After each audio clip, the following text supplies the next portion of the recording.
Bem-vindo ao programa História para Dormir. Aqui, fazemos uma jornada através do tempo para que você possa adormecer facilmente e de forma proveitosa. Não se esqueça de se inscrever e dar um like imediatamente. Ao final da palestra, você estará profundamente adormecido. Feche os olhos. A história já está começando. Hoje, vamos mergulhar na história das Cruzadas.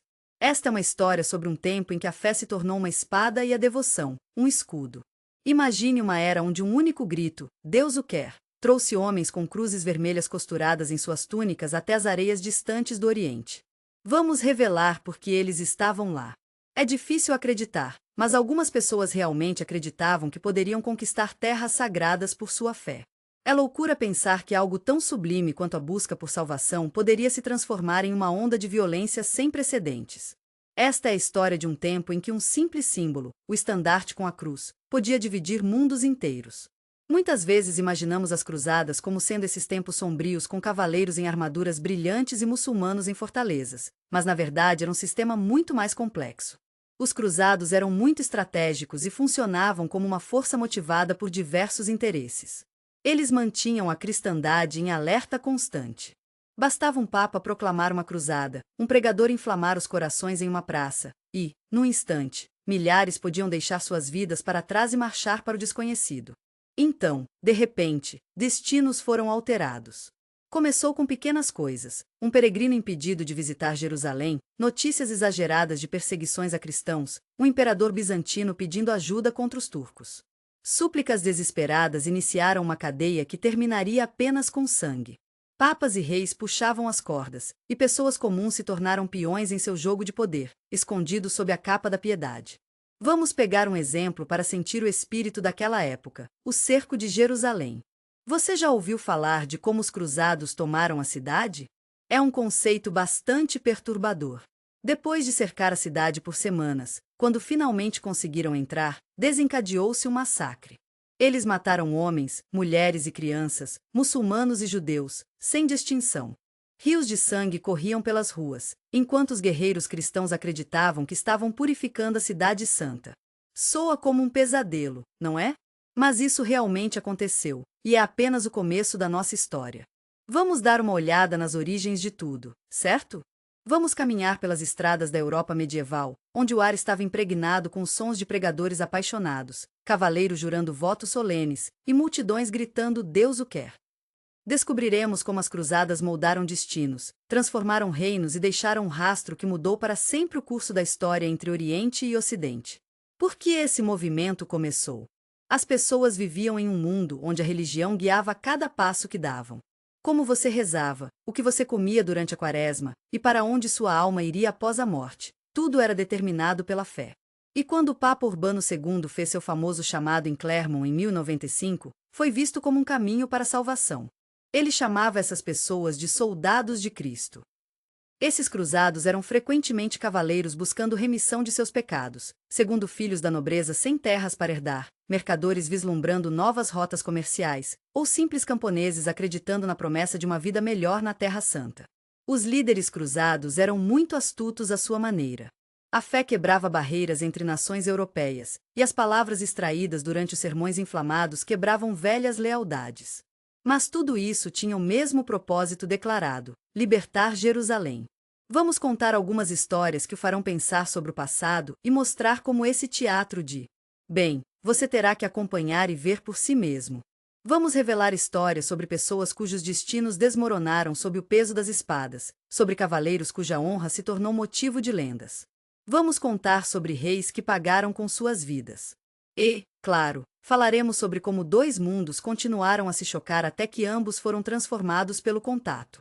O impacto das cruzadas tocou tanto a Europa quanto o Oriente Médio, e seus ecos ainda podem ser sentidos nas relações entre essas civilizações até hoje. Vamos dar uma espiada nos bastidores e ver como os estandartes daqueles tempos dividiram povos, mas também criaram pontes inesperadas. Então, segure-se firme, porque há algumas descobertas incríveis à frente que mudarão totalmente a maneira como você vê esse capítulo da história. Agora, vamos voltar ao início, às cruzadas. Nascidas em um momento em que a cristandade ocidental enfrentava desafios em várias frentes, é importante entender que não foram simplesmente explosões irracionais de violência religiosa ou conquistas territoriais disfarçadas. Eram complexas misturas de fervor religioso, ambição política, pressões econômicas e uma cultura militar cavaleiresca que estava em busca de propósito. Os séculos X e X testemunharam mudanças significativas na Europa. A ameaça das invasões vikings, húngaras e muçulmanas havia diminuído. O crescimento populacional levou a avanços na agricultura, comércio e urbanização. A estabilidade relativa permitiu que a Igreja Católica consolidasse seu poder e influência. A reforma gregoriana estava transformando a Igreja, aumentando a autoridade papal e promovendo maior disciplina clerical. Ao mesmo tempo, a Igreja tentava controlar a violência endêmica da classe guerreira europeia através de instituições como a Paz de Deus e a Trégua de Deus. No Oriente, o Império Bizantino, o bastião cristão que havia resistido por séculos, enfrentava novos desafios. A derrota bizantina para os turcos seljúcidas na Batalha de Manzikert em 1071 resultou na perda de grande parte da Anatólia, o coração produtivo do império. Enquanto isso, os turcos seljúcidas haviam se tornado a força dominante no Oriente Médio, deslocando o califado fatímida em muitas áreas e criando um novo equilíbrio de poder na região. Foi neste contexto que o imperador bizantino Aleixo I Comneno enviou emissários ao Papa Urbano II em 1095, solicitando ajuda militar contra os turcos. Embora Aleixo provavelmente esperasse apenas mercenários ou um pequeno contingente de cavaleiros ocidentais, o Papa viu uma oportunidade maior.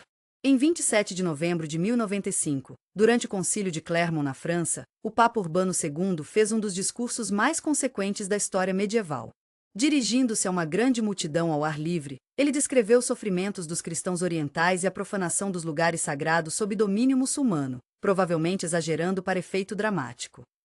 Ele então chamou os cavaleiros da cristandade para pararem de lutar entre si, e, em vez disso, dirigirem sua energia marcial para a libertação da Terra Santa.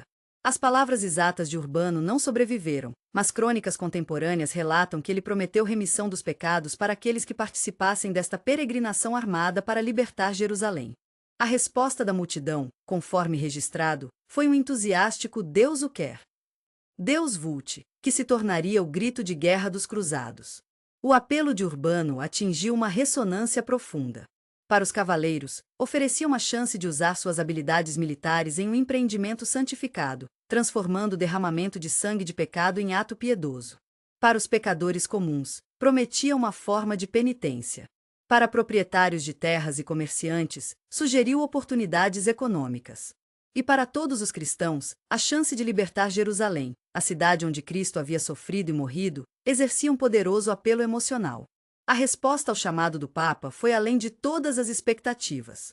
Nobres como Godofredo de Bouillon, Bohemundo de Tarento e Raimundo de Toulouse fizeram preparativos para a jornada. Mas antes que esses líderes pudessem organizar suas forças, movimentos populares espontâneos começaram a se formar, conhecidos coletivamente como a Cruzada dos Pobres ou Cruzada Popular.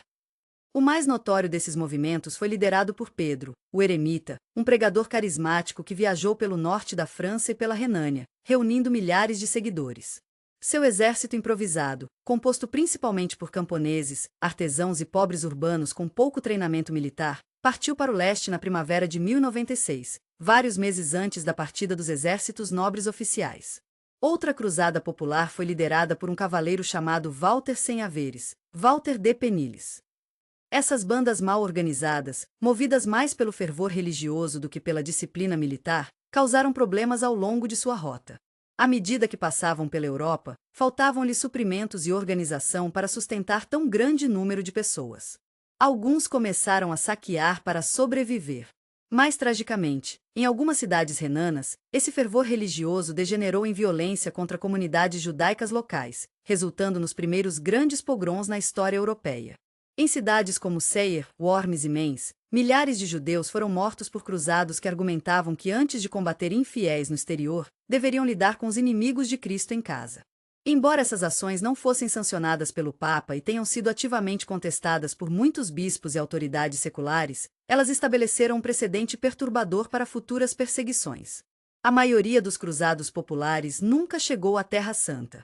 Quando entraram no território bizantino, seu comportamento indisciplinado alarmou o imperador Aleixo, que rapidamente providenciou para que fossem transportados para a Ásia Menor. Lá, sem treinamento militar adequado ou liderança experiente, foram facilmente derrotados pelos turcos seljúcidas em 1096 perto de Niceia. Pedro, o eremita, sobreviveu porque havia retornado a Constantinopla anteriormente, mas a maioria de seus seguidores foi morta ou escravizada. A Cruzada Oficial, mais tarde conhecida como a Primeira Cruzada, começou a chegar a Constantinopla no final de 1096 e início de 1097. Era composta por vários exércitos distintos liderados por nobres diferentes, em vez de um único exército unificado. Os principais contingentes vieram do norte da França, Normandia, Flandres, sul da França, Provença e sul da Itália. Os líderes principais incluíam Godofredo de Bouillon, duque da Baixa Lorena, e seus irmãos Balduíno e Eustácio. Boemundo de Tarento, um normando do sul da Itália, e seu sobrinho Tancredo. Raimundo IV, conde de Toulouse, o mais velho e talvez mais piedoso dos líderes. Roberto II, duque da Normandia, filho de Guilherme, o Conquistador. Roberto II, conde de Flandres. Estevão, conde de Blois, que mais tarde abandonaria a cruzada. Hugo de Vermandois, irmão do rei francês Filipe I. Notavelmente, nenhum rei participou da Primeira Cruzada. O imperador Henrique IV da Alemanha estava em conflito com o papado, o rei Filipe I da França estava excomungado por adultério, e o rei Guilherme II da Inglaterra estava ocupado consolidando o domínio normando. Quando os cruzados chegaram a Constantinopla, suas relações com o imperador Aleixo foram tensas. Aleixo insistiu que os líderes cruzados prestassem juramento de lealdade a ele e prometessem devolver ao império quaisquer antigas terras bizantinas que capturassem. A maioria concordou, embora alguns o fizessem relutantemente e outros, como Raimundo de Toulouse, oferecessem apenas juramentos modificados. Aleixo, por sua vez, forneceu guias, alguns suprimentos e transporte naval através do Bósforo para a Ásia Menor. A primeira grande batalha da cruzada ocorreu em Niceia, atual Iznik, Turquia, em maio-junho de 1097. Trabalhando com os bizantinos, os cruzados sitiaram esta capital seljúcida. Quando a cidade finalmente se rendeu em 19 de junho, foi aos bizantinos em vez de aos cruzados, para desapontamento dos últimos, que esperavam saquear a cidade. Continuando pelo interior da Ásia Menor, os cruzados enfrentaram o principal exército seljúcida na Batalha de Dorileia em 1º de julho de 1097. Apesar de estarem inicialmente em desvantagem, os cruzados conseguiram uma vitória crucial, abrindo caminho através da Anatólia. No entanto, a jornada foi brutal. O calor do verão, a falta de água e os ataques constantes de arqueiros montados cobraram seu preço. Muitos homens e cavalos morreram antes que os cruzados alcançassem territórios cristãos na Cilícia e depois na Síria. Em outubro de 1097, os cruzados chegaram a Antioquia, uma cidade fortificada de importância estratégica vital. O cerco que se seguiu durou quase 8 meses e quase destruiu a cruzada. À medida que o inverno se aproximava, os suprimentos diminuíram, a fome se tornou generalizada e a moral despencou. Deserções eram comuns, incluindo a notória fuga de Estevão de Blois, que retornou à Europa com notícias de que a cruzada estava condenada. Finalmente, em 3 de junho de 1098, Antioquia caiu, não por assalto, mas por traição. Boemundo havia feito um acordo secreto com o guarda da torre chamado Firuz, que permitiu que um pequeno grupo de cruzados entrasse pela calada da noite. Uma vez dentro, abriram os portões principais, permitindo que o exército entrasse e capturasse a cidade após um brutal massacre de habitantes. Apenas 3 dias depois, um enorme exército de alívio muçulmano liderado pelo general Kerboga de Mossul chegou e sitiou os cruzados dentro de Antioquia. Agora cercados, famintos e em desespero, o moral cruzado foi repentinamente restaurado pela suposta descoberta da lança sagrada, a lança que teria perfurado o lado de Cristo na crucificação, após uma visão relatada por um monge chamado Pedro Bartolomeu. Inspirados por esta relíquia, cuja autenticidade foi posteriormente questionada, os cruzados saíram de Antioquia em 28 de junho de 1098 para uma batalha desesperada contra as forças muito maiores de Kerboga. Para a surpresa de todos, conseguiram uma vitória decisiva. O exército de Kerboga, composto por contingentes de vários governantes muçulmanos que não confiavam uns nos outros, se desfez quando a batalha começou a favorecer os cruzados. Após a vitória em Antioquia, surgiu uma disputa entre Boemundo, que queria manter a cidade para si, e Raimundo de Toulouse, que insistia que deveria ser entregue aos bizantinos conforme seus juramentos. Esta disputa adiou o avanço para Jerusalém por vários meses. Durante este período, muitos cruzados comuns, frustrados com as ambições de seus líderes, ameaçaram continuar sem eles. Finalmente, em janeiro de 1099, o avanço para Jerusalém foi retomado, embora com um exército significativamente reduzido. Boemundo permaneceu em Antioquia, estabelecendo um principado normando, enquanto Balduíno, irmão de Godofredo, já havia se afastado para fundar o condado de Edessa. Em junho de 1099, os cruzados, agora reduzidos a talvez 12.000 combatentes efetivos, de uma força original estimada em 30.000, chegaram a Jerusalém. A cidade estava então sob controle dos Fatímidas do Egito, que haviam recentemente tomado a dos Seljúcidas. Os Fatímidas haviam oferecido paz aos cruzados se eles simplesmente viessem como peregrinos desarmados, mas os cruzados estavam determinados a conquistar a cidade. O cerco começou em 7 de junho de 1099. Jerusalém era bem fortificada e os cruzados careciam de equipamentos de cerco e enfrentavam escassez de água. A chegada de navios genoveses em Jafa, porém, forneceu madeira e artesãos habilidosos para construir torres de cerco e outras máquinas. Um jejum e uma procissão religiosa ao redor das muralhas da cidade foram organizados para aumentar o moral. Em 15 de julho, após um ataque geral, os cruzados finalmente conseguiram entrar na cidade. O que se seguiu foi um dos episódios mais infames das cruzadas, um massacre generalizado de habitantes muçulmanos e judeus, descrito em termos gráficos tanto pelos próprios cronistas cruzados quanto por fontes muçulmanas. Na mesquita de Al-Aqsa, onde muitos haviam procurado refúgio, o sangue chegava aos tornozelos de acordo com o relato. Judeus foram encurralados em sua sinagoga principal, que foi então incendiada. Embora tais relatos possam conter exageros, o massacre foi indiscutivelmente horrível mesmo pelos padrões de guerra da época, especialmente porque ocorreu após a cidade ter caído, não no calor da batalha. Em 22 de julho de 1099, tendo alcançado seu objetivo principal, os líderes cruzados enfrentaram a questão de quem governaria Jerusalém. Depois de recusar a coroa, que supostamente foi oferecida primeiro a Raimundo de Toulouse, Godofredo de Bouillon aceitou a liderança, embora tivesse escolhido o título defensor do Santo Sepulcro em vez de rei, supostamente recusando-se a usar uma coroa de ouro onde Cristo havia usado uma coroa de espinhos. Um ano depois, em agosto de 1100, após a morte de Godofredo, seu irmão Balduíno foi coroado como o primeiro rei efetivo de Jerusalém, estabelecendo uma dinastia que duraria quase 2 séculos. A primeira cruzada é frequentemente vista como a mais bem-sucedida das cruzadas. Contra todas as expectativas, conseguiu estabelecer 4 estados cruzados no Oriente Médio: o Reino de Jerusalém, o Principado de Antioquia, o Condado de Edessa, o Condado de Trípoli, estabelecido em 1109. Esses estados, coletivamente conhecidos como Outremer, além do mar, começaram a estabelecer uma presença cristã ocidental na região, adaptando instituições feudais europeias às realidades locais. Dentro do Reino de Jerusalém, desenvolveu-se um sofisticado sistema legal conhecido como as Assises de Jerusalém, que combinava elementos do direito feudal europeu com adaptações às circunstâncias locais. Para sobreviver em um ambiente amplamente hostil, os estados cruzados dependiam de vários fatores: continuação do apoio militar e financeiro da Europa, manutenção das divisões entre seus vizinhos muçulmanos, alianças estratégicas com poderes locais, incluindo comunidades cristãs orientais e, às vezes, estados muçulmanos, controle dos principais portos para comércio e recebimento de reforços, castelos fortificados em posições estratégicas. As ordens militares religiosas também surgiram para ajudar na defesa dos estados cruzados e na proteção dos peregrinos. As duas mais famosas foram os Cavaleiros Hospitalários, Ordem do Hospital de São João, originalmente fundada para cuidar de peregrinos doentes, mas que posteriormente assumiu um papel militar.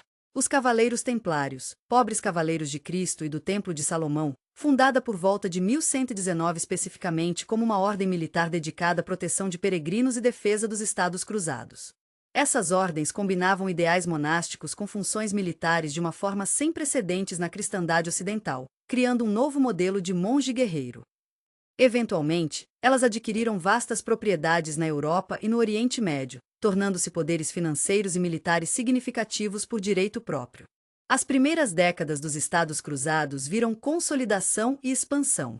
Sob Balduíno I, R de 1100 a 1118, e Balduíno II, R de 1118 a 1131, o Reino de Jerusalém expandiu sua influência, capturando cidades costeiras estratégicas como Acre, Beirute e Sidon, frequentemente com a ajuda de frotas italianas genovesas, pisanas e venezianas.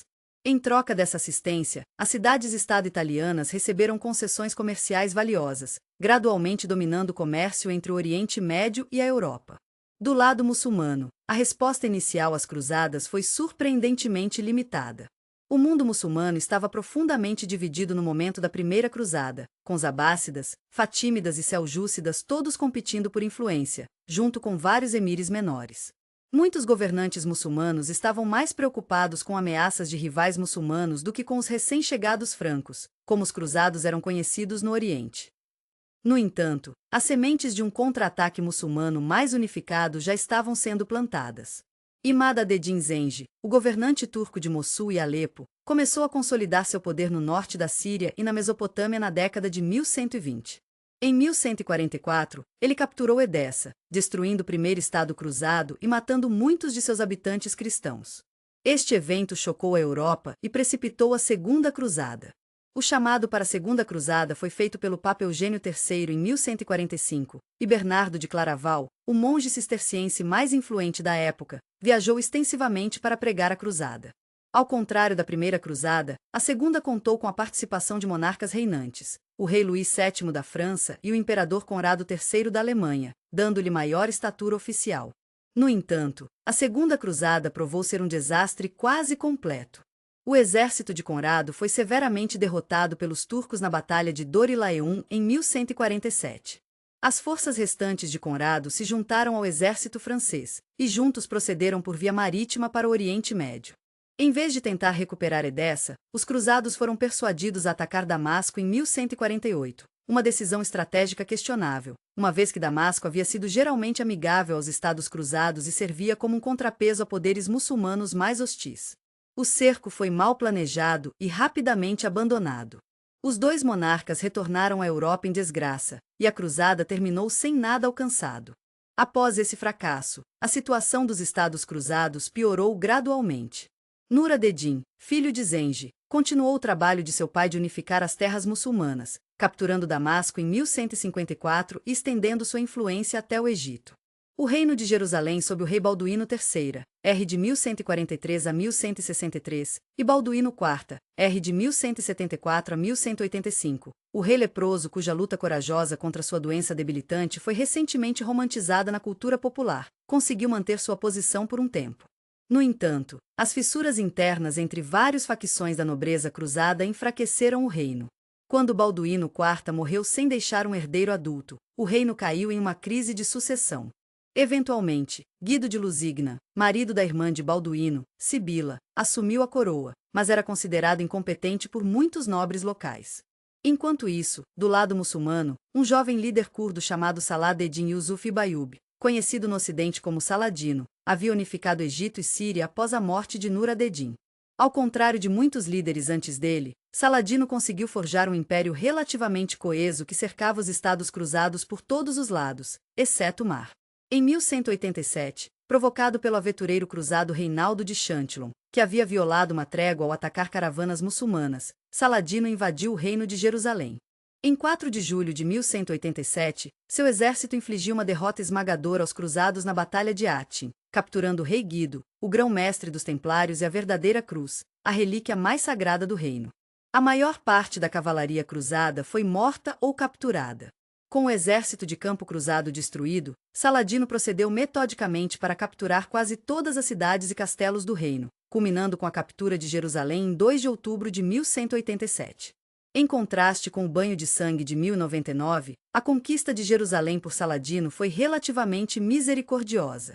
Embora os habitantes cristãos tivessem de pagar um resgate ou enfrentar a escravidão, não houve massacre indiscriminado. Igrejas não foram destruídas, embora fossem convertidas de volta em mesquitas. A queda de Jerusalém enviou ondas de choque pela Europa, precipitando a Terceira Cruzada, de 1189 a 1192, liderada pelos mais poderosos monarcas da Europa, o imperador Frederico Barbarossa da Alemanha, o rei Filipe II da França e o rei Ricardo I, Coração de Leão, da Inglaterra. Esta cruzada começou com grandes esperanças, mas enfrentou desafios desde o início. Frederico Barbarossa se afogou enquanto atravessava um rio na Anatólia, e seu exército em grande parte se desintegrou. Os reis inglês e francês chegaram por mar, capturando a cidade estratégica de Acre após um longo cerco. No entanto, rivalidades pessoais levaram Filipe a retornar prematuramente à França, deixando Ricardo para continuar a campanha.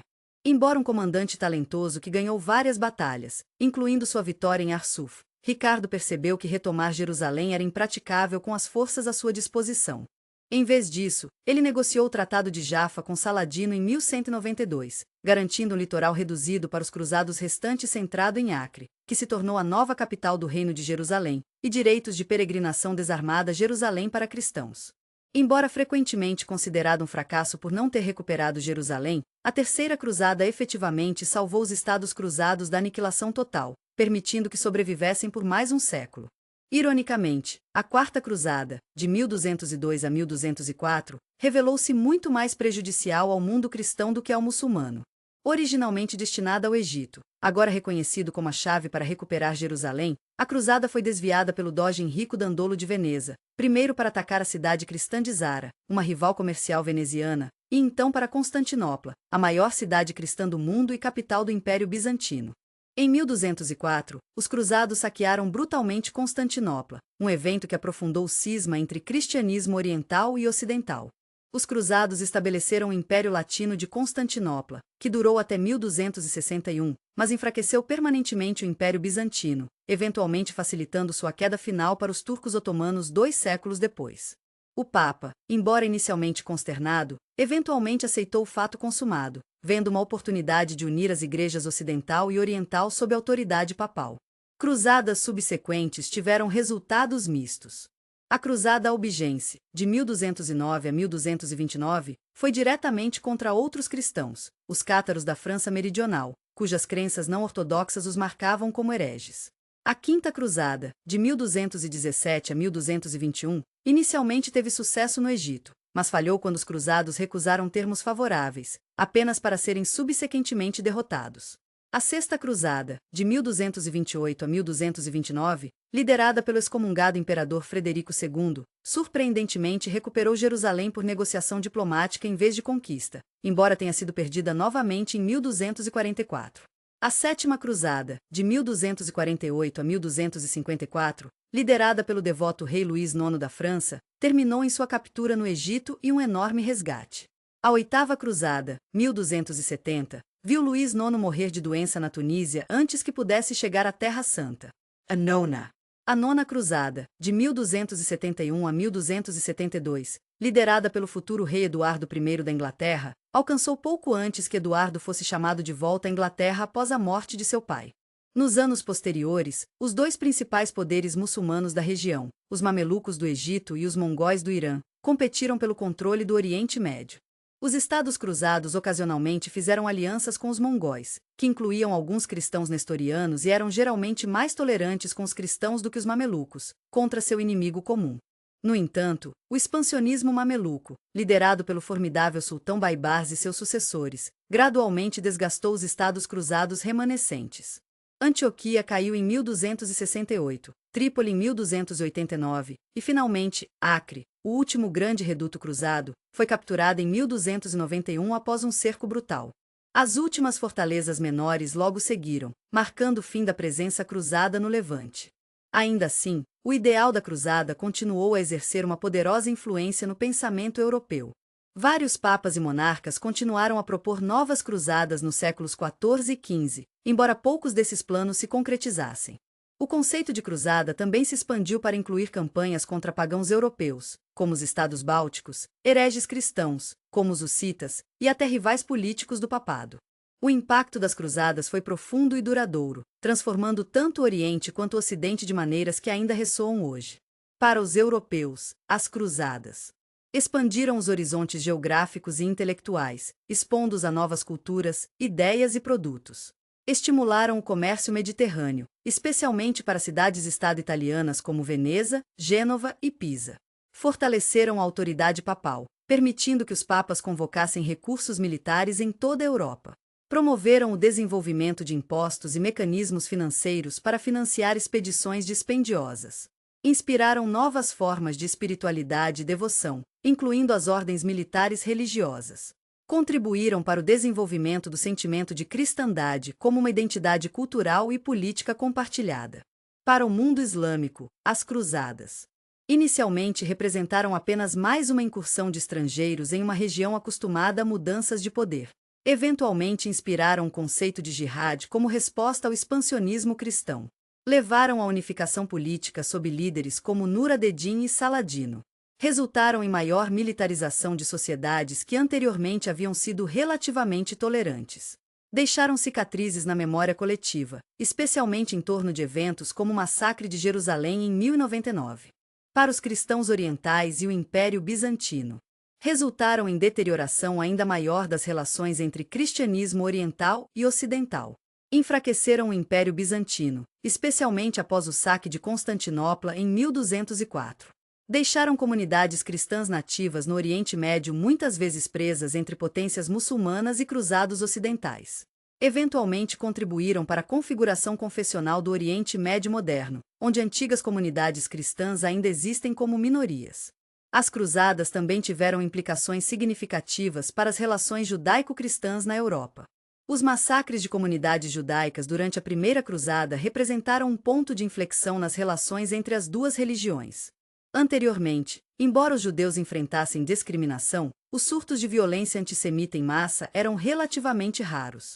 Após as cruzadas, no entanto, os judeus europeus enfrentaram crescente perseguição, muitas vezes ligada à intensificação do fervor religioso. Além disso, a experiência das cruzadas contribuiu para a definição de entendimentos europeus sobre as diferenças entre cristianismo e islã.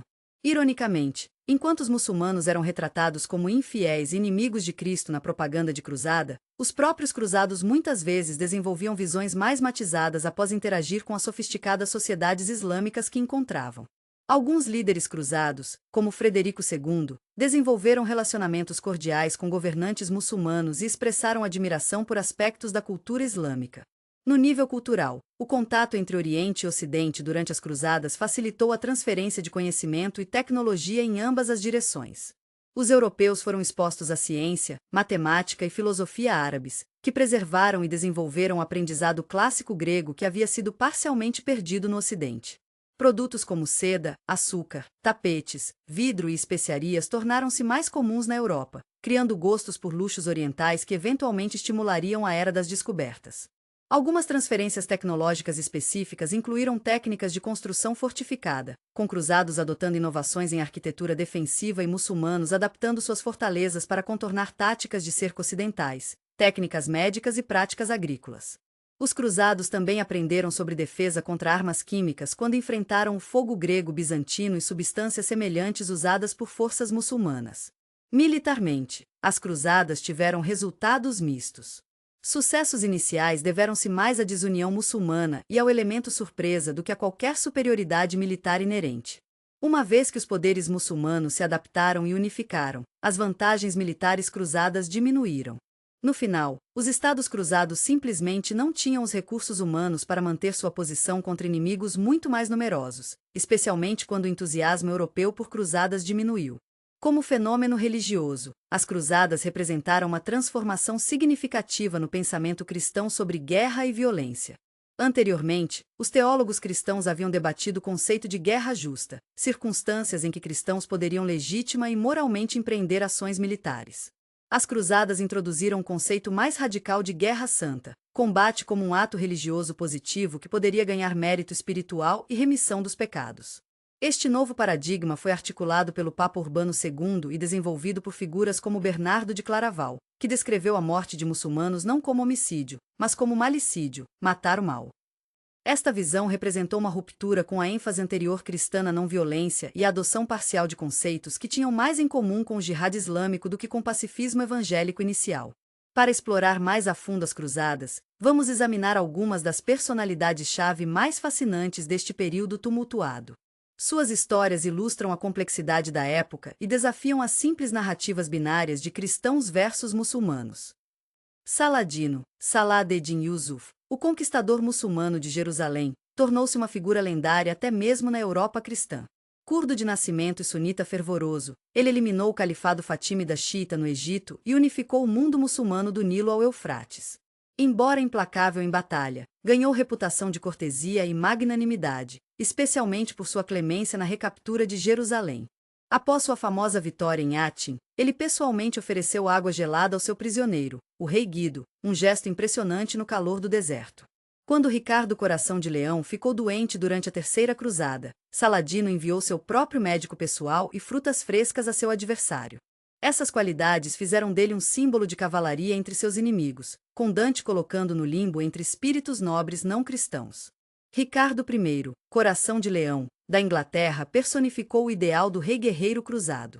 Famoso por seu valor pessoal, ele conquistou a admiração até de seus inimigos muçulmanos. No entanto, era um governante negligente de seu próprio reino, supostamente observando que teria vendido Londres se pudesse encontrar um comprador para financiar suas campanhas. Sua relação complexa com Saladino, eles nunca se encontraram pessoalmente, mas desenvolveram um respeito mútuo, tornou-se a base para inúmeras histórias românticas.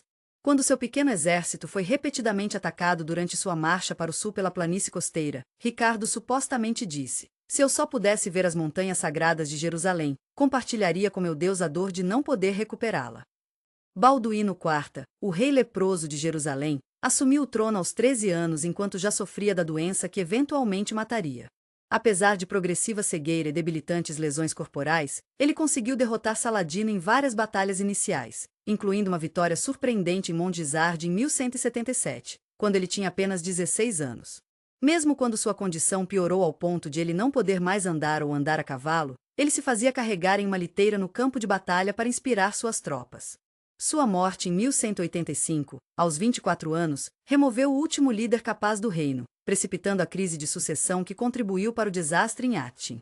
Usama ibn Munkid, um nobre sírio e autor que viveu durante a primeira geração das Cruzadas, deixou um relato fascinante de suas interações com os francos em sua autobiografia O Livro da Contemplação. Ele descreve os recém-chegados como bárbaros em alguns aspectos, particularmente suas práticas médicas e judiciais primitivas, mas também nota casos específicos de amizade e respeito transcendendo fronteiras religiosas. Em um incidente frequentemente citado, ele relata estar orando na mesquita de Al-Aqsa, que os cruzados permitiram que os muçulmanos usassem, embora tivessem convertido parte da estrutura em uma igreja, quando um franco tentou forçá-lo a voltar-se para o leste como os cristãos.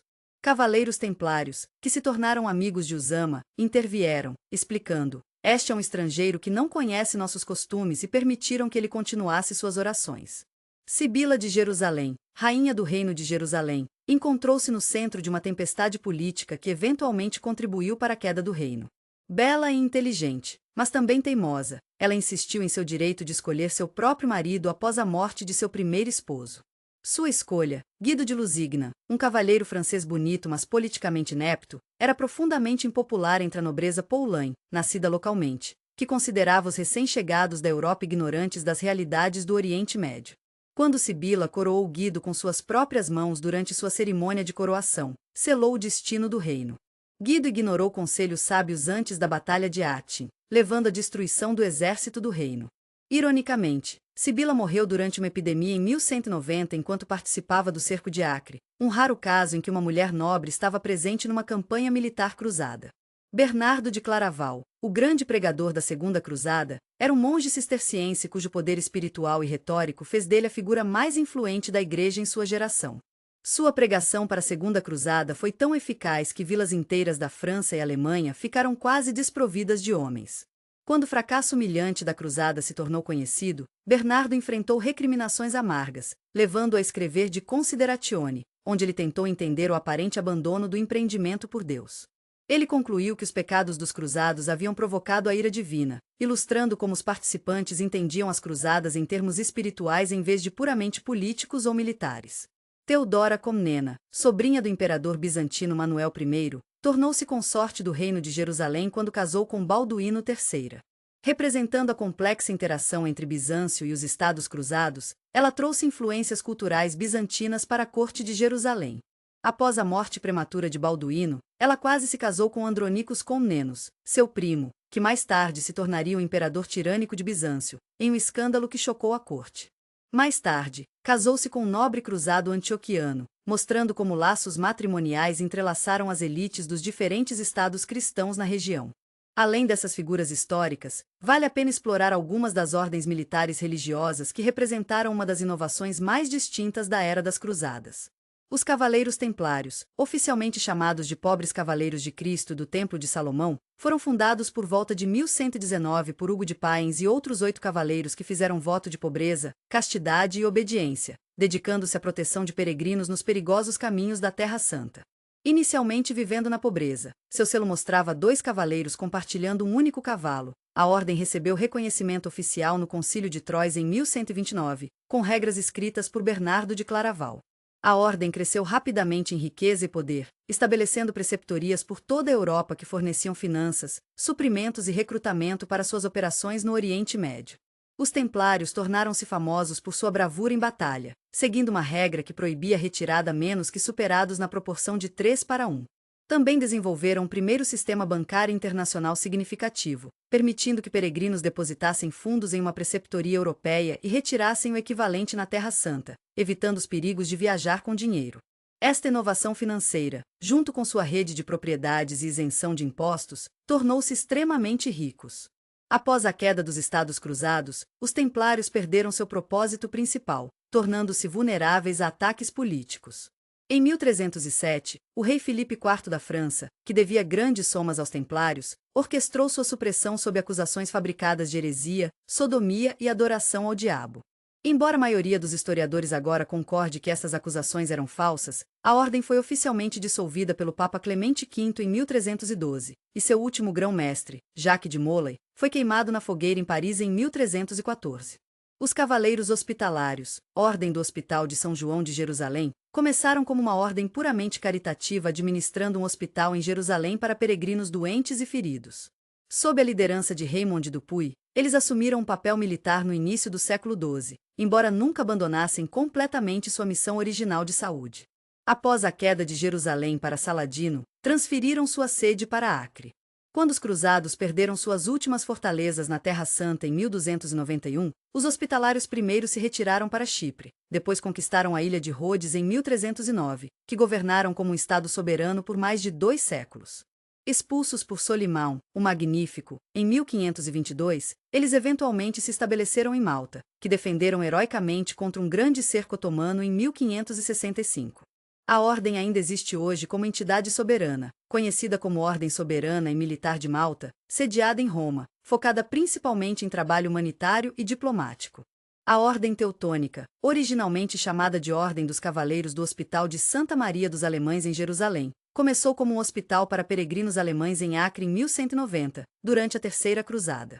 Logo evoluiu para uma ordem militar, mas sua contribuição mais significativa ocorreu longe da Terra Santa. No início do século XIII, eles foram convidados pelo Duque de Masóvia para ajudar a combater e converter os pagãos prussianos bálticos. Esta Cruzada do Norte resultou na criação de um estado monástico militar na Prússia, Livônia e Estônia que durou até 1525, quando o último grão-mestre, Albert de Brandemburg, converteu-se ao luteranismo e secularizou as terras da ordem na Prússia, tornando-se o primeiro duque da Prússia, um estado que eventualmente formaria o núcleo da moderna Alemanha. A experiência de indivíduos comuns durante as cruzadas raramente é capturada nas crônicas, que tendem a focar em reis, nobres e líderes eclesiásticos. No entanto, podemos vislumbrar aspectos de suas vidas através de fontes indiretas. Para os colonos europeus que se estabeleceram nos Estados Cruzados, a vida trouxe desafios e oportunidades únicas. Chamados de poulães, potros, pelos recém-chegados da Europa, possivelmente um termo depreciativo sugerindo que haviam rebaixado ao adotar costumes locais, esses colonos desenvolveram uma cultura distinta que combinava elementos europeus e orientais. Usavam roupas mais leves adequadas ao clima, apreciavam culinária local com seus temperos distintivos, aprendiam árabe ou sírio para comércio e empregavam médicos muçulmanos e judeus cujas habilidades superavam as de seus equivalentes ocidentais. Sua arquitetura refletia esta síntese cultural. Muitas igrejas construídas nos Estados Cruzados apresentavam elementos românicos europeus combinados com técnicas bizantinas e muçulmanas. Hammams, banhos, bazares e casas com pátios centrais para resfriar seguiam estilos orientais, enquanto fortificações representavam o máximo da engenharia militar ocidental adaptada às condições locais. As mulheres europeias nos Estados Cruzados muitas vezes desfrutavam de maior liberdade e poder do que suas contrapartes na Europa.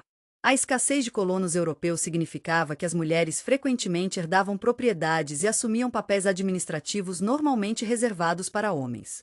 Os documentos legais do Reino de Jerusalém mostram mulheres comparecendo em tribunal, administrando propriedades e às vezes até liderando a defesa de castelos quando seus maridos estavam ausentes ou haviam sido mortos. Para os cristãos nativos, coptas, maronitas, ortodoxos gregos, sírios, armênios e outros, as cruzadas apresentavam uma situação complexa.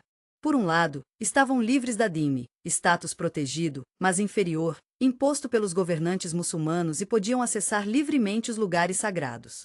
Por outro, muitos encontravam os francos mais ignorantes e intolerantes em relação às suas diferentes práticas cristãs do que os antigos governantes muçulmanos haviam sido. Após os francos saquearem Constantinopla em 1204 durante a Quarta Cruzada, a desconfiança entre cristãos orientais e ocidentais só se aprofundou. Para judeus e muçulmanos vivendo sob domínio cruzado, as condições variavam. Em Jerusalém após 1099, nenhuma dessas comunidades restou, elas foram mortas ou expulsas. Com o tempo, no entanto, líderes cruzados mais pragmáticos perceberam a necessidade de acomodar populações nativas, especialmente quando os colonos europeus permaneceram uma pequena minoria. Alguns judeus foram autorizados a retornar a cidades costeiras como Acre, onde muitas vezes serviam como intermediários comerciais e linguísticos.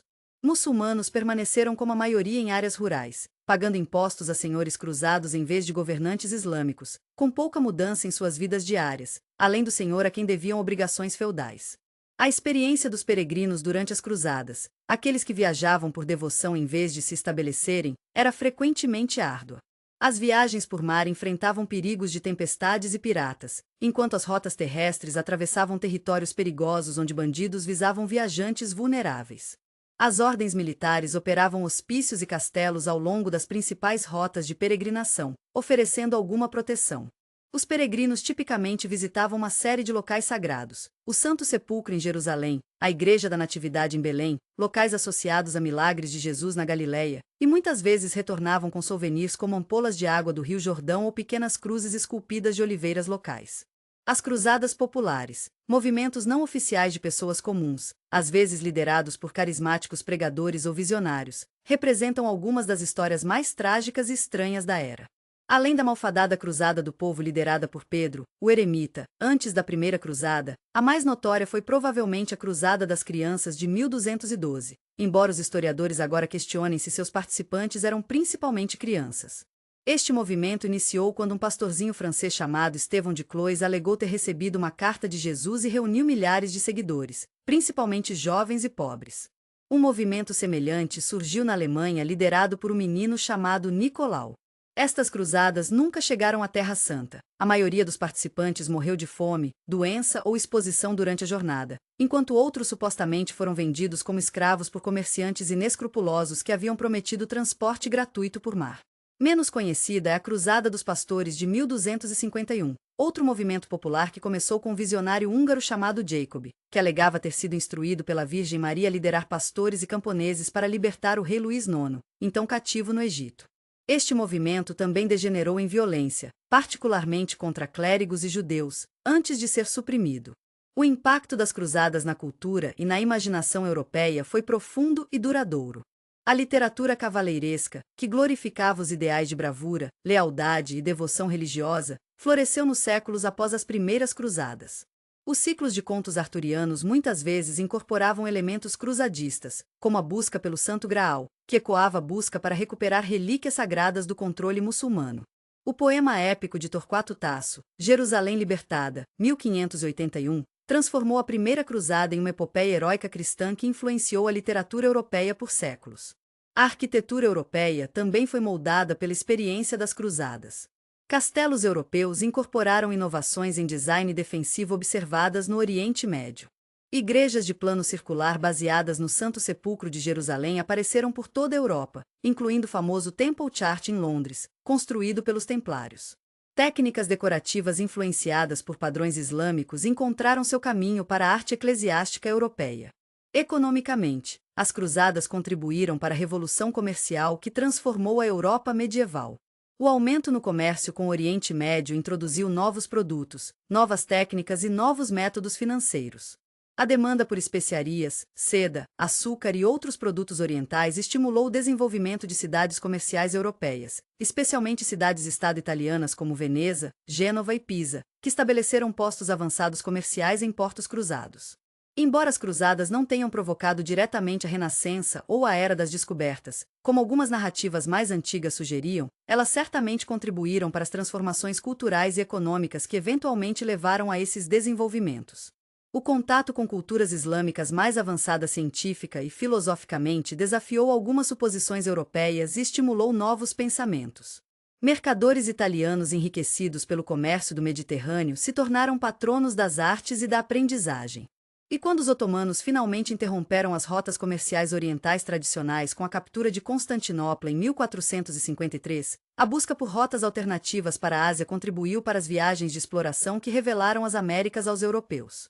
Para o mundo islâmico, as cruzadas são agora muitas vezes vistas através de lentes influenciadas pelo colonialismo europeu posterior e conflitos modernos no Oriente Médio. No entanto, é notável que, para os escritores muçulmanos contemporâneos às cruzadas, estes eventos nem sempre ocupavam posição central em suas histórias. O grande historiador Ibn al-Athir, de 1160 a 1233, as via como significativas, mas para muitos cronistas, as invasões mongóis do século XIII representavam uma ameaça muito maior. De fato, até o final do século XIX, as cruzadas eram em grande parte esquecidas no mundo árabe.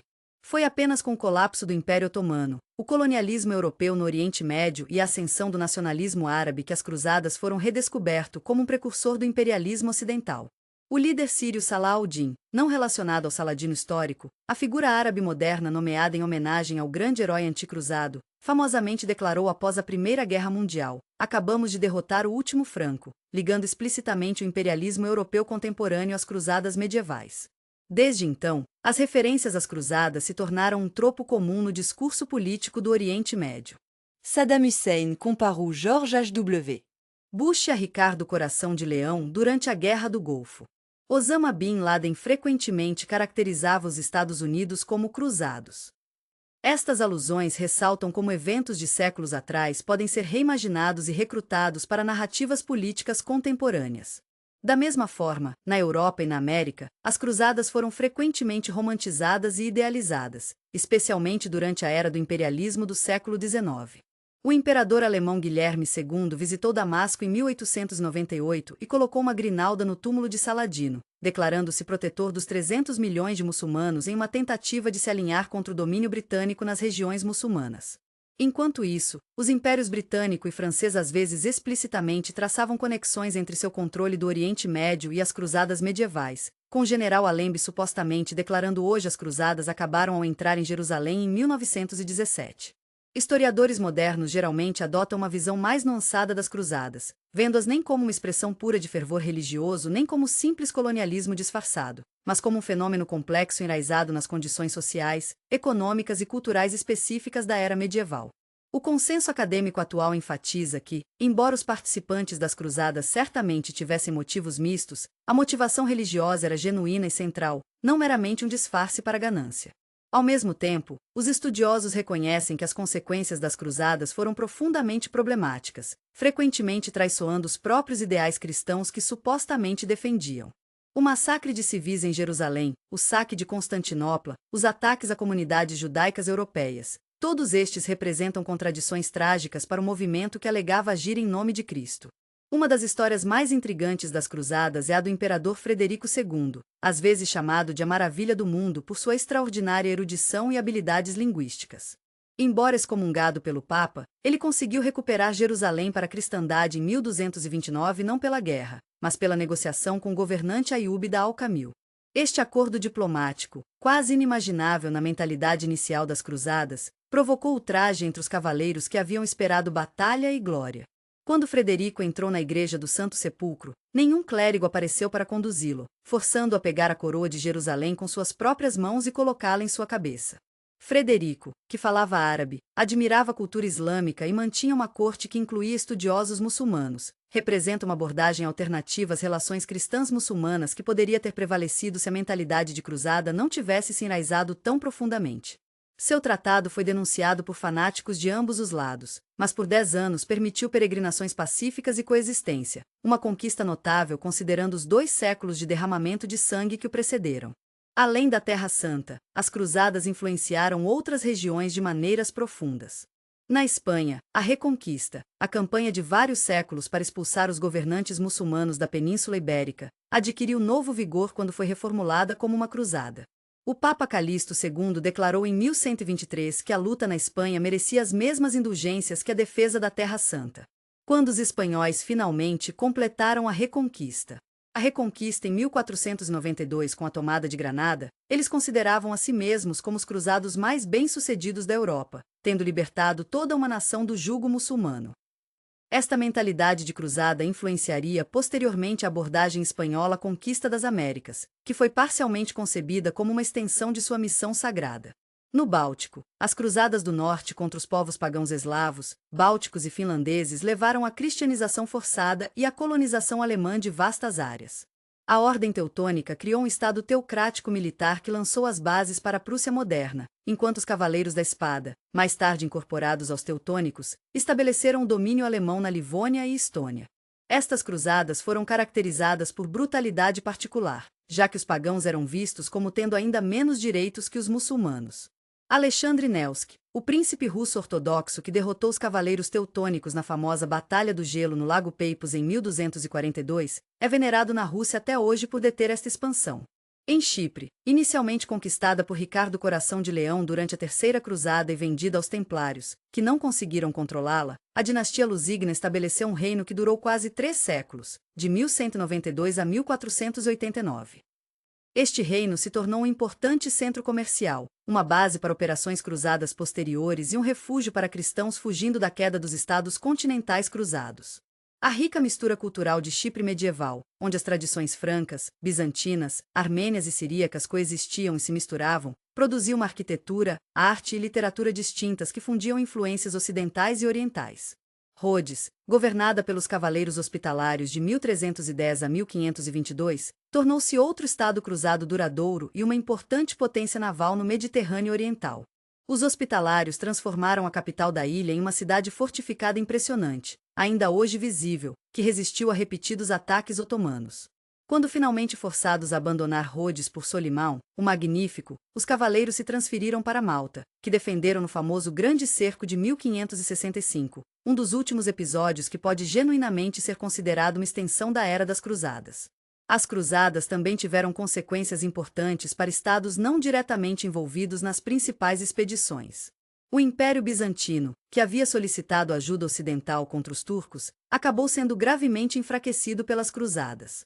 Mesmo antes do desastre da Quarta Cruzada, os bizantinos frequentemente se encontravam marginalizados em operações em seu próprio território, com cruzados ignorando acordos e seguindo seus próprios objetivos. Com o saque de Constantinopla em 1204 e o estabelecimento do efêmero Império Latino, o poder bizantino foi irrevogavelmente danificado, deixando vulnerável a ameaças futuras.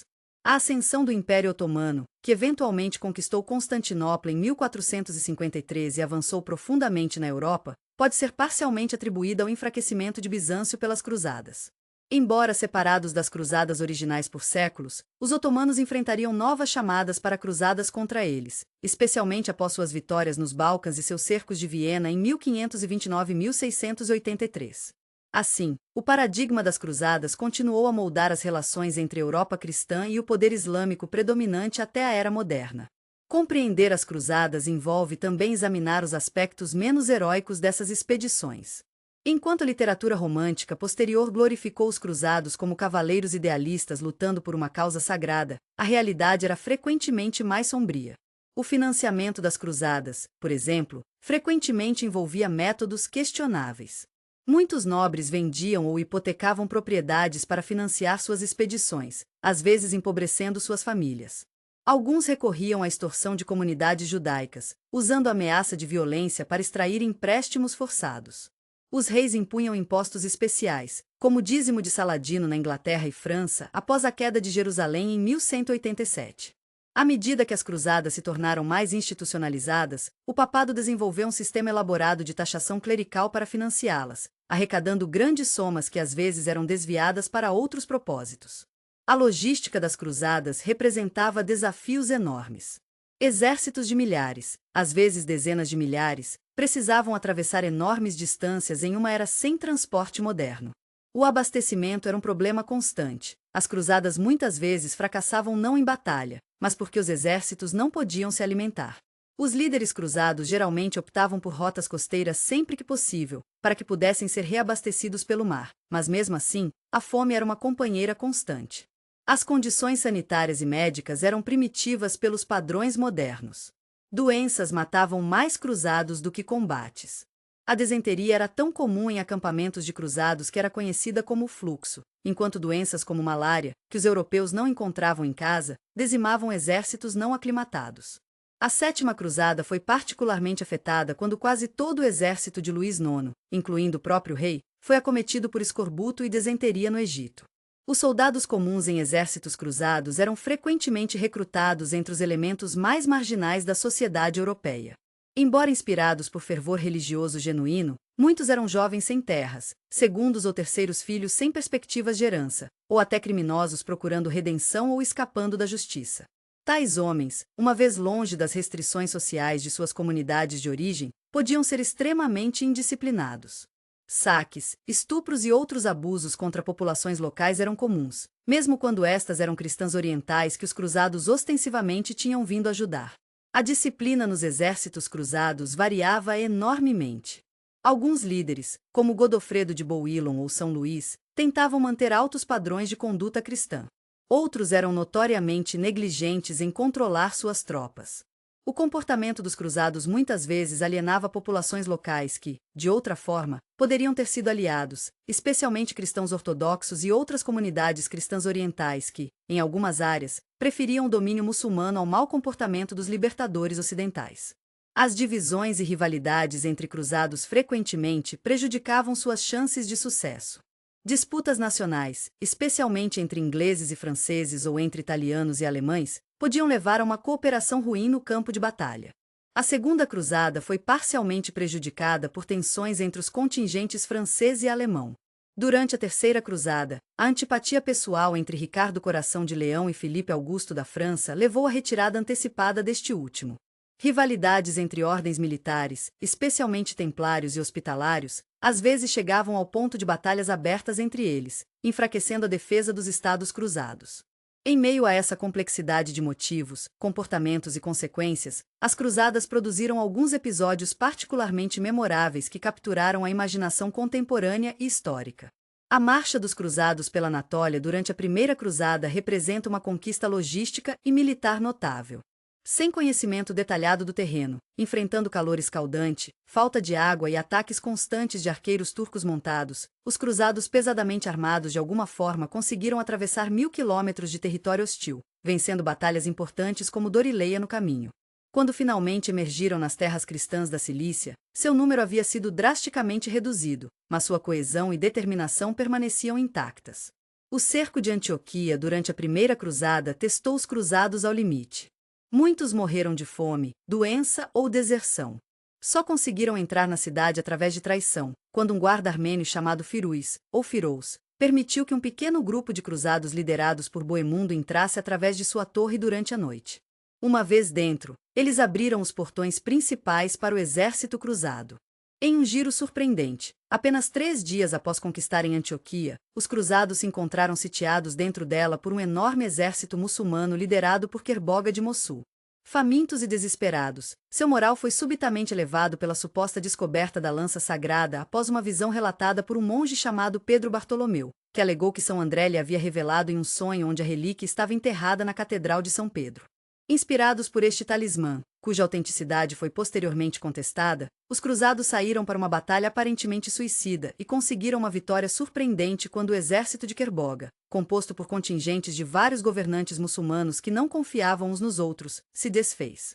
A descoberta da verdadeira cruz em Jerusalém após a conquista cruzada em 1099 foi considerada um dos sucessos mais significativos da expedição. Esta relíquia, acreditada ser a cruz na qual Jesus foi crucificado, havia sido previamente mantida em Jerusalém, mas escondida durante a conquista persa em 614. Sua redescoberta foi vista como uma validação divina da cruzada. A verdadeira cruz se tornou o talismã mais sagrado do Reino de Jerusalém, carregada para o campo de batalha em ocasiões críticas. Sua captura por Saladino na Batalha de Ati em 1187 foi considerada uma catástrofe quase tão significativa quanto a perda subsequente de Jerusalém, simbolizando o abandono divino do reino. Um dos eventos mais notórios das cruzadas foi o saque de Constantinopla em 1204 durante a Quarta Cruzada. Originalmente destinada ao Egito, a expedição foi desviada primeiro para atacar a cidade cristã de Zara, uma rival comercial de Veneza, depois para Constantinopla, supostamente para restaurar um pretendente bizantino ao trono. Quando negociações sobre pagamento aos cruzados fracassaram, eles atacaram a cidade, subjugando a maior metrópole cristã do mundo a 3 dias de saque desenfreado. Igrejas foram profanadas, relíquias sagradas roubadas, e até mesmo a enorme estátua de bronze da Imperatriz Irene foi derretida para moedas. Este evento aprofundou o cisma entre as igrejas oriental e ocidental e enfraqueceu permanentemente o Império Bizantino. As cruzadas infantis de 1212 permanecem entre os episódios mais enigmáticos e trágicos do movimento. Não lideradas por papas ou reis, essas cruzadas populares foram inspiradas por jovens visionários, um menino pastor francês chamado Estevão e um menino alemão chamado Nicolau, que alegavam ter recebido instruções divinas. Milhares de jovens e pobres o seguiram, acreditando que sua inocência lhes permitiria realizar o que exércitos adultos não conseguiram. A maioria nunca chegou nem perto da Terra Santa. Muitos morreram de fome ou doença, enquanto outros supostamente foram vendidos como escravos por comerciantes inescrupulosos que haviam prometido transporte marítimo gratuito. Estas cruzadas não oficiais ilustram o apelo emocional poderoso do movimento, mesmo após repetidos fracassos oficiais. O Grande Cerco de Malta em 1565, embora tecnicamente fora do período principal das cruzadas, representou uma das últimas grandes batalhas entre forças cristãs explicitamente cruzadistas e um poder islâmico. Os cavaleiros hospitalários, tendo sido expulsos de Rhodes pelos otomanos em 1522, haviam se estabelecido em Malta, de onde conduziam operações contra o transporte marítimo otomano e bárbaro. Em retaliação, Solimão, o Magnífico, lançou uma invasão maciça da ilha com mais de 40.000 homens. Os 700 cavaleiros e cerca de 8.000 soldados malteses e espanhóis resistiram por 4 meses de bombardeio intenso e ataques, até que uma força de socorro espanhola finalmente chegou. A derrota otomana foi um golpe significativo para o prestígio de Solimão e um raro caso em que uma cruzada tardia realmente alcançou seu objetivo. A história do rei Ricardo I e Saladino durante a Terceira Cruzada está repleta de episódios cavaleirescos que capturam a complexa interação entre culturas adversárias. Quando o cavalo de Ricardo foi morto em batalha, Saladino, admirando sua bravura, enviou-lhe 2 cavalos de substituição, considerando impróprio que um rei tão valente lutasse a pé. Quando Ricardo adoeceu com febre, Saladino enviou pêssegos, peras e neve do Monte Líbano para refrescá-lo, junto com seus próprios médicos. O respeito mútuo entre esses líderes, que nunca realmente se encontraram cara a cara, gerou inúmeras lendas e romances. Outro exemplo fascinante de intercâmbio cultural durante as cruzadas foi o Tratado de Jaffa, que encerrou a Terceira Cruzada. Negociado por Ricardo e Saladino através de intermediários, o tratado garantia aos peregrinos cristãos desarmados acesso a Jerusalém enquanto a cidade permanecia sob controle muçulmano. Durante as negociações, emissários de ambos os lados se engajaram em debates teológicos e filosóficos, explorando as semelhanças e diferenças entre suas tradições de fé. Al-Adil, irmão de Saladino, desenvolveu uma amizade com Ricardo que levou a uma proposta meio séria de casamento entre Al-Adil e a irmã de Ricardo, Joana, embora a ideia tenha sido firmemente rejeitada pela própria Joana quando soube. A vida cultural nos Estados Cruzados refletia sua posição única na encruzilhada de várias tradições. O Reino de Jerusalém produziu trabalhos jurídicos sofisticados como as Assises de Jerusalém, códigos de lei que combinavam elementos feudais europeus com considerações práticas para governar um território multicultural. Nos tribunais cruzados, traduções do árabe introduziram textos médicos, científicos e filosóficos cruciais para audiências europeias, muitos dos quais eventualmente fariam seu caminho de volta para a Europa Ocidental e influenciariam o desenvolvimento intelectual lá. A arquitetura das igrejas cruzadas misturava estilos românicos ocidentais com técnicas bizantinas e muçulmanas locais. A Igreja do Santo Sepulcro em Jerusalém, reconstruída pelos cruzados, incorporava elementos das tradições arquitetônicas românica, bizantina e muçulmana. Os castelos construídos pelas ordens militares, como o Crac de Chevaliers na Síria, representavam o auge da engenharia militar medieval, combinando princípios ocidentais e orientais para criar fortalezas quase inexpugnáveis. A experiência culinária foi outro domínio onde o intercâmbio cultural floresceu. Colonos europeus nos Estados Cruzados adotaram sabores locais, incorporando especiarias, frutas cítricas, açúcar e técnicas culinárias do Oriente Médio. Esta influência eventualmente se filtrou de volta para a Europa, onde pratos à la mode de Outremer, ao estilo das terras de Alemmar, se tornaram populares entre as elites. O consumo aristocrático de açúcar, anteriormente um produto de luxo raro, aumentou significativamente após a exposição às plantações de cana-de-açúcar estabelecidas pelos cruzados na Palestina e Chipre. Para contextualizar totalmente as cruzadas, devemos também considerar como elas se comparam a outros movimentos expansionistas religiosos. A expansão inicial do Islã no século VII e VIII havia sido acompanhada por conquista militar, assim como as cruzadas, levantando questões sobre o paralelo entre jihad e cruzada. Embora ambos os conceitos envolvessem a ideia de guerra santa, existiam diferenças importantes. O jihad no Islã clássico tinha múltiplos significados, desde a luta espiritual interior, o grande jihad, até a guerra defensiva para proteger terras muçulmanas. O jihad ofensivo para expandir o território islâmico geralmente visava estados e exércitos, não conversão forçada de indivíduos, que era proibida pelo Corão. Não muçulmanos em terras conquistadas podiam manter sua religião como dhimis protegidos, pagando um imposto especial. As cruzadas, em contraste, foram concebidas especificamente como expedições armadas para recuperar terras cristãs perdidas e locais sagrados, com a promessa de recompensas espirituais, remissão dos pecados, para participantes. Enquanto muitos líderes cruzados eram pragmáticos em suas relações com populações muçulmanas em territórios conquistados, os massacres como o de Jerusalém em 1099 sugerem uma visão mais eliminacionista do que geralmente se via na conquista islâmica tradicional. Tanto as cruzadas quanto o jihad seriam posteriormente interpretados de formas mais extremas por alguns aderentes. Certas interpretações modernas do jihad se afastaram da compreensão jurídica clássica, assim como as cruzadas contra cristãos dissidentes e hereges representaram uma expansão do conceito original de cruzada. Esta evolução conceitual destaca como ideias religiosas podem ser reinterpretadas para servir a objetivos políticos em mudança. O legado das cruzadas continua a ser contestado em discussões acadêmicas e no discurso popular.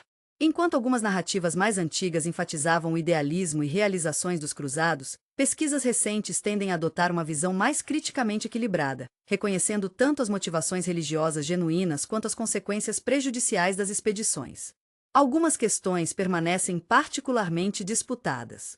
As cruzadas foram principalmente motivadas por fervor religioso genuíno ou por ganância territorial e material? A evidência sugere uma resposta complexa. Embora muitos participantes fossem sem dúvida motivados por devoção sincera e o desejo de indulgências espirituais, as considerações pragmáticas de terra, riqueza e vantagem política frequentemente se entrelaçaram com esses impulsos religiosos, especialmente para líderes. As cruzadas foram ofensivas ou defensivas em natureza? Apologistas argumentaram que as cruzadas foram uma resposta defensiva tardia à expansão islâmica anterior, que havia tomado terras anteriormente cristãs no Oriente Médio e Norte da África. Críticos apontam que, do ponto de vista dos muçulmanos do século XI, cujas famílias haviam vivido nessas áreas por muitas gerações, os cruzados eram claramente agressores estrangeiros. Além disso, as cruzadas não pararam em reconquistar territórios anteriormente cristãos, mas continuaram a buscar expansão territorial. Devemos julgar as cruzadas pelos padrões morais de sua época ou pelos nossos?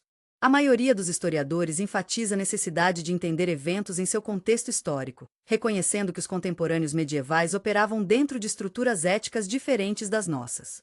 No entanto, até mesmo pelos padrões do século XII, episódios como o massacre de Jerusalém ou os pogroms contra judeus europeus foram condenados por alguns contemporâneos. O historiador franciscano do século XIII João de Plano Carpini lamentou como as cruzadas haviam traído os ideais cristãos, observando que os sarracenos eram atraídos à sua lei por promessas de carnal deleite, mas os cristãos deveriam ser atraídos pelo exemplo de boa vida, não pelo gládio ou ferimentos. No discurso contemporâneo, as cruzadas às vezes são invocadas em debates sobre relações entre cristianismo e Islã, e Ocidente e Oriente Médio. Após os ataques de 11 de setembro, o uso temporário pelo presidente George W. Bush do termo cruzada para descrever a resposta ao terrorismo provocou críticas generalizadas por suas implicações históricas negativas no mundo muçulmano. Inversamente, grupos extremistas como o ISIS explicitamente posicionaram seus atos violentos como resposta a um suposto neocruzadismo ocidental. Tais usos contemporâneos da história das cruzadas frequentemente simplificam demais um fenômeno histórico complexo, descontextualizando para servir a narrativas políticas atuais. Historiadores geralmente aconselham contra traçar linhas diretas das cruzadas medievais a conflitos modernos, enfatizando que tanto as sociedades muçulmanas quanto as ocidentais passaram por transformações profundas nos séculos intermediários. Ao mesmo tempo, não podemos ignorar as formas como a memória histórica, mesmo quando parcialmente baseada em entendimentos distorcidos do passado, molda as percepções contemporâneas. As memórias culturais das cruzadas, transmitidas através de educação, literatura, mídia e discurso político, têm consequências reais para como comunidades religiosas e nacionais veem umas às outras, independentemente da precisão histórica dessas memórias. Em última análise, talvez a lição mais valiosa das cruzadas seja como movimentos iniciados com altos ideais podem facilmente ser desviados e corrompidos na prática. Os cruzados que marcharam para Jerusalém em 1099 acreditavam genuinamente que estavam servindo a causa de Deus, mas seus métodos frequentemente contradiziam os princípios do Evangelho que alegavam defender.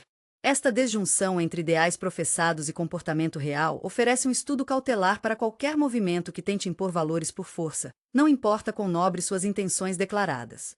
As cruzadas são especialmente interessantes como um caso onde diferentes narrativas históricas, ocidental, oriental, secular, religiosa, contam a história de maneiras dramaticamente diferentes.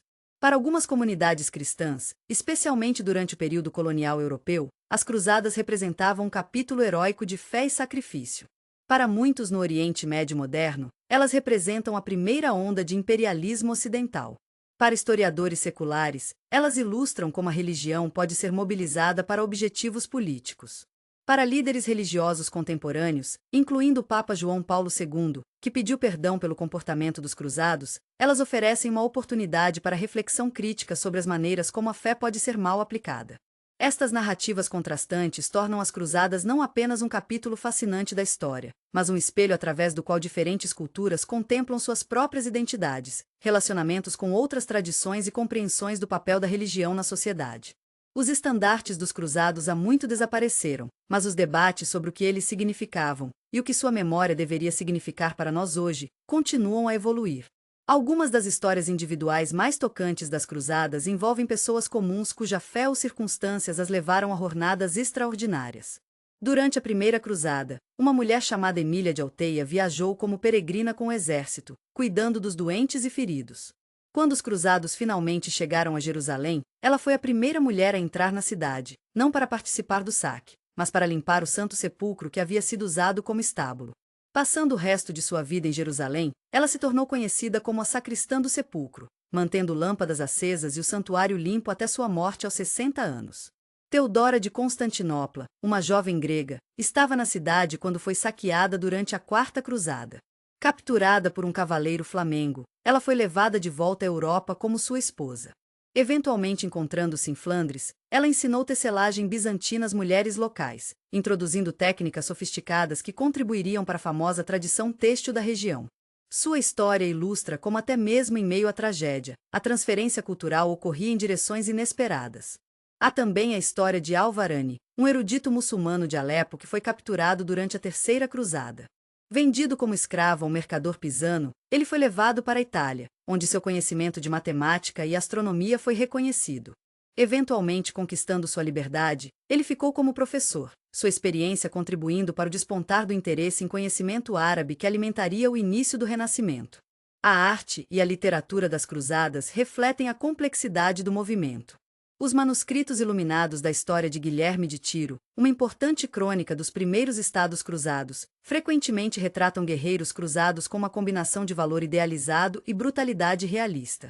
A Chanson de Antioche, uma canção de gesta do século XII, glorifica as façanhas dos cruzados, enquanto também mostra os horrores da guerra e as dificuldades da campanha. No mundo muçulmano, a poesia frequentemente lamentava cidades perdidas para os francos, como a elegia de Ibn al-Qaisarani, Choramos por Jerusalém, tomada pelos infiéis, quem trará de volta seus santuários para os verdadeiros crentes.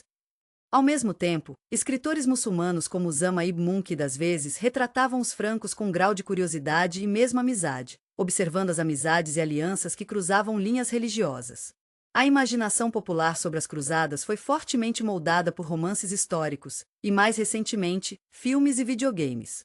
O romance Ivanhoe de Sir Walter Scott, 1819, embora ambientado na Inglaterra, incluiu personagens que retornaram das cruzadas e ajudou a popularizar uma visão romântica da era. De Talisman, também de Scott, retratou Ricardo Coração de Leão e Saladino, popularizando a história de seu encontro disfarçado, provavelmente apócrifo. No cinema, filmes como Kingdom of Heaven, 2005, de Ridley Scott tentam oferecer uma visão mais nuançada das cruzadas, retratando personagens complexos em ambos os lados com mistura de motivações nobres e ignóbeis. No entanto, mesmo os esforços mais sinceros para equilibrar a narrativa frequentemente refletem preocupações contemporâneas sobre tolerância e extremismo religioso tanto quanto realidades históricas.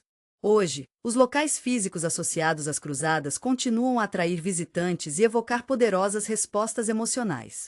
A Igreja do Santo Sepulcro em Jerusalém, reconstruída pelos cruzados após sua conquista da cidade, permanece um dos locais mais sagrados da cristandade, agora administrada sob um delicado acordo entre 6 denominações cristãs. Castelos cruzados como Crac de Chevaliers na Síria, infelizmente danificado na Guerra Civil Síria recente, e Belvoir em Israel ficam como testemunhos impressionantes das habilidades de construção defensiva da era. Na cidade velha de Acre, Israel, escavações revelaram uma cidade cruzada quase intacta preservada sob construções otomanas posteriores, incluindo o enorme Salão dos Cavaleiros Hospitalários. Em Rhodes, a Rua dos Cavaleiros e o Palácio do Grão-Mestre ilustram como as ordens militares funcionavam em tempos posteriores. A cidadela de Saladino, Qawet Salah-ud-Din, na Síria, uma fortaleza muçulmana que resistiu aos ataques cruzados, oferece a perspectiva oposta. Talvez apropriadamente para um movimento que transcendeu fronteiras geográficas, os artefatos das cruzadas estão agora espalhados globalmente. A Biblioteca Britânica guarda manuscritos com contos de façanhas cruzadas. O Louvre contém arte e objetos dos estados cruzados. Museus em Istambul exibem armas e armaduras do período. Juntos, estes remanescentes materiais nos lembram que, apesar da distância temporal, as cruzadas não são simplesmente histórias abstratas, mas eventos reais que envolveram pessoas reais, cujas esperanças, medos, crenças e ações continuam a ressoar em nosso mundo. Ao explorarmos as cruzadas, somos confrontados com um espelho histórico que reflete luz sobre nosso próprio tempo. Os mesmos impulsos humanos, fé e ganância, coragem e crueldade, idealismo e pragmatismo, que motivaram os participantes das cruzadas continuam conosco hoje, expressados em contextos diferentes. Ao estudar como estes impulsos se manifestaram em circunstâncias históricas específicas, talvez possamos ganhar insights sobre nossas próprias lutas com questões de identidade religiosa, choque cultural e justificações para a violência.